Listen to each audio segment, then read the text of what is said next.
Alô, você, meu aluno do cursinho pré-vestibular de Itapevi. Eu estou aqui para me apresentar, eu sou Marco Antônio, sou professor de Química de vocês. Como eu sou velhinho, eu estou um pouco afastado, mas logo estaremos juntos e poderemos desenvolver um relacionamento pessoal e um relacionamento profissional aqui de fazer com que vocês alcancem o desejo de vocês. Certo? Eu vou passar para vocês alguns conceitos básicos para que quando nós estivermos no presencial nós já possamos ir mais e mais e mais além de tudo, né? Então eu vou começar com a apresentação de um PowerPoint, onde nós vamos ver bem o basicão, aquilo que vocês veem até no 9º ano. Mas, como eu sei que é uma sala heterogênea, tem gente que há muito tempo não estuda, é bom fazer um resgate de algumas. Então, está aqui. Introdução à Química, é a nossa primeira aula, e como eu já falei, sou o Marco Antônio Guarizo, professor bastante antigo, bastante experiente. Primeira coisa que nós vamos falar é a respeito da matéria. O que é matéria? Matéria é tudo aquilo que ocupa lugar no espaço e tem massa. É fácil de ver que o líquido é matéria, que o sólido é matéria, mas o gasoso também é matéria. Como você prova que o gasoso é matéria? Enchendo uma bexiga. A hora que você enche a bexiga, essa bexiga expande, mostra que o ar ocupa lugar no espaço. E se você medir a massa dessa bexiga vazia e medir a massa dessa bexiga cheia, você chegará à conclusão que ela tem massa, ainda que pequena, mas você vai ver variação de massa entre a bexiga cheia e a bexiga vazia, correto? Então, o que nós temos? O primeiro estado físico aqui é o estado físico sólido. O sólido ele tem uma forma definida. Você não vai conseguir mudar, você não vai conseguir fazer esse livro que você vê aí se compactar ou se expandir. O volume que ele vai ocupar, seja na sua mão, seja no seu armário, seja na sua bolsa, será sempre o mesmo. O que acontece aí? As partículas que compõem o estado sólido, elas estão bem organizadas e elas têm uma força de atração entre elas maior do que a força de repulsão. Então faz com que ela esteja nesse estado totalmente organizado, onde ela tem essa constituição praticamente fixa. Então, ela é sólida porque ela tem uma forma definida, ela tem um volume definido, correto? O líquido, as forças entre as moléculas, as forças que repelem são aproximadamente iguais às forças que atraem. Então, ele já não tem aquela estrutura tão rígida, ela já tem uma estrutura, um estado de organização menor que do estado líquido.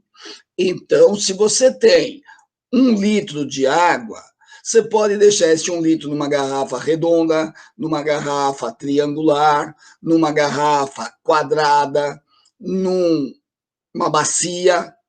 Vai mudar o quê? Vai mudar a forma dela, porque ela vai adotar a forma que estiver o frasco, correto? Mas agora, o volume não. Se eu joguei 1 litro na bacia, vai ter 1 litro na bacia. Se eu transferir esse litro da bacia, que estava bem rasinho, para uma garrafa de exatamente 1 litro, ele vai ficar no volume máximo, mas vai continuar sendo 1 litro, correto? Então é isso. As moléculas, as partículas estão no estado mais organizado que o gasoso, mas menos organizado que o sólido. As atrações entre as partículas é aproximadamente igual à repulsão entre as partículas. Correto? Agora, o gasoso. O gasoso é morar em pensão. Cada um vai para um lado, sem dar satisfação. Então, eu tenho que as forças de repulsão entre as partículas maior do que as forças de atração. Então, o gás, ele não tem forma e não tem volume. Se você estiver num lugar com um frasquinho de gás sulfídrico é aquele que cheira a ovo podre, e você abrir esse frasquinho, ele estava ocupando o volume do seu frasquinho e a forma do seu frasquinho. Se você abrir esse gás num ambiente fechado, o rapaz que está lá uns 3, 4 metros de você vai sentir o cheiro. Por quê? Porque o gás vai se propagar. Ele vai adotar a forma da sala e o volume da sala, correto? Então, isso daí se dá pelo quê? Pela situação caótica do estado gasoso. É um estado totalmente desorganizado. As partículas têm uma repulsão maior do que uma atração, correto? Bom, mas eu posso pegar essa matéria e transformar. Eu posso pegar um cubo de gelo e transformar em água. Ou seja, gelo, água sólida. E a água, a gente costuma chamar, é a água líquida. Eu posso colocar essa água líquida numa forminha, colocar no meu freezer e transformar de novo essa água do estado líquido para água no estado sólido. Eu posso ferver essa água até secar na minha panela. Por quê? Porque eu estou transformando toda a minha água em vapor. E isso daí cada um tem um nome. A fusão é quando eu tenho um sólido e levo a líquido. Então, esse é o processo. A fusão é a transformação de sólido em líquido. E o ponto de fusão é uma propriedade específica da matéria, ou seja, cada matéria tem um ponto de fusão bem determinado. Só lembrando que essa temperatura é associada a uma outra grandeza, que é a pressão. Com o tempo nós vamos ver tudo isso. Então, a fusão é a transformação do sólido em líquido. E aí nós temos o ponto de fusão, que é a temperatura na qual a substância se funde sob determinada pressão a uma temperatura constante. Então, se eu tiver um cubo de gelo, água sólida, a 1 atmosfera de pressão, a pressão de 1 atmosfera é no nível do mar, tá? Ele vai fundir a 0 graus Celsius. E durante todo o processo de fusão, desde a primeira moleculinha de água sólida que se transforma em líquido, até a última moleculinha chegar ao ponto de fazer e fundir, a temperatura permanecerá constante em 0 graus. Tá certo? No caso da água é 0 graus, no caso do gelo no caso do gelo é 0 graus, a água sólida para líquida. No caso do ferro, 1500, tem temperaturas de fusão de 3000, não vem ao caso. Cada espécie terá o seu ponto de fusão, terá a sua temperatura de fusão. Antes disso, vamos voltar aqui. Eu tenho o ponto de fusão, que é a passagem do sólido para o líquido. E nós temos o ponto de solidificação. É o mesmo. Olhe para a porta da sua casa. É uma porta de entrada ou uma porta de saída? Se você estiver dentro da sua casa, é uma porta de saída. Se você estiver fora, é uma porta de entrada.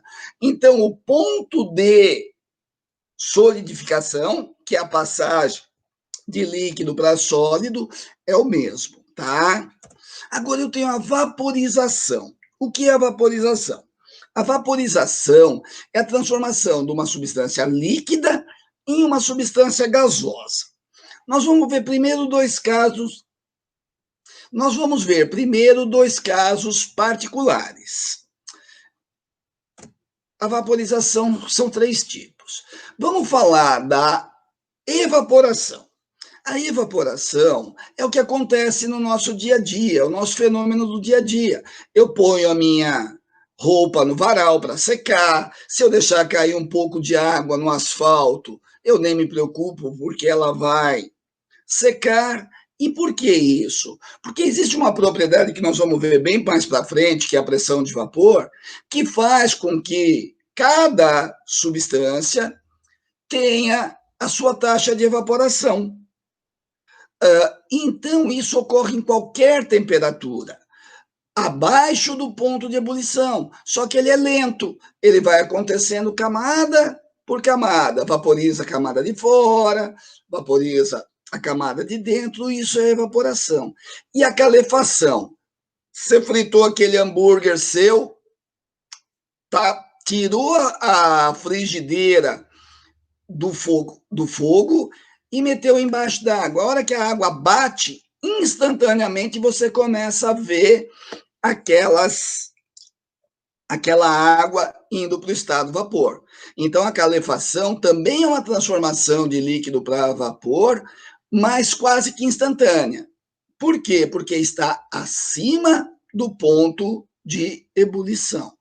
E assim como o ponto de fusão, o ponto de ebulição também tem as suas características.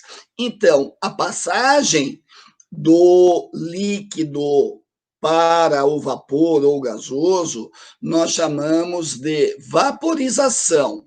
E o caso particular da vaporização é a ebulição. Mas aí nós temos, então, o ponto de ebulição. O ponto de ebulição é a temperatura na qual a substância entra em ebulição sob determinada pressão a uma temperatura constante. Por que isso? Porque a água, no nível do mar, ela ferve a 100 graus. Se eu for lá no pico do Himalaia, que é muito alto, eu tenho uma quantidade de ar menor sobre nós, ela vai ferver a 83, 84 graus. Porque a temperatura de ebulição, o ponto de ebulição também depende da pressão externa. A panela de pressão cozinha mais rápido pelo fato de que eu consigo, dentro daquela panela, ter água no estado líquido a uma temperatura superior a 100 graus. Por quê? Porque a pressão dentro daquela panela é superior a uma atmosfera. E aqui, só o exemplo. Você vê o estado sólido, você vê ele bem organizadinho aqui, você vê o estado líquido já com uma certa distância, e você vê aqui o estado gasoso, cada um para o seu lugar. Então, eu tenho a passagem de sólido para líquido e líquido para gasoso, eu tenho que fazer o quê? Absorver energia. Eu tenho que dar energia para o sistema para que ele possa acontecer. Então, quando eu vou de sólido para líquido, a fusão. De líquido para gasoso ou vapor, vaporização. No nosso caso, também a ebulição. A condensação é quando nós estamos voltando. Então, a condensação é o vapor para o líquido. Você acabou de cozinhar o seu arroz, desligou o fogo e colocou sobre aquela panela uma tampa seca e fria. Depois de um tempo, ela estará toda molhada e quente. O que aconteceu? O vapor subiu, encostou naquela superfície fria, doou o calor dele para a panela e, ao se esfriar, ele se liquefaz, ele condensa, certo? E a solidificação é o processo onde o líquido se transforma em sólido, correto? Também ele tem que perder calor para poder ficar mais frio. Entendemos? Agora eu tenho também um fenômeno que chama sublimação. A sublimação é quando eu queimo a etapa, eu passo direto do estado sólido para o estado gasoso ou vice-versa. Como vocês são novinhos, pode ser que na casa do avô de vocês tem umas bolinhas que ele põe na gaveta lá para evitar traça, barata. É a naftalina. A naftalina, ela sublima. Ela vai direto do estado sólido para o estado de vapor. Mas como vocês Mas como vocês são novinhos, como vocês estão aí na época da balada, não agora na pandemia, o que vocês conhecem? O gelo seco. O gelo seco é gás carbônico, né, dióxido de carbono sólido. E esse gelo seco, quando você vê aquele fumaceiro, é porque ele está indo do estado sólido direto para o estado vapor. Ele está sublimado. Correto? Então, a nossa aula de hoje para por aqui. Então, na próxima aula, nós veremos substâncias simples e compostas, substâncias puras, que na verdade são substâncias, e misturas, certo? Espero que tenham gostado dessa primeira aula e me aguarde na segunda. Obrigado pela atenção.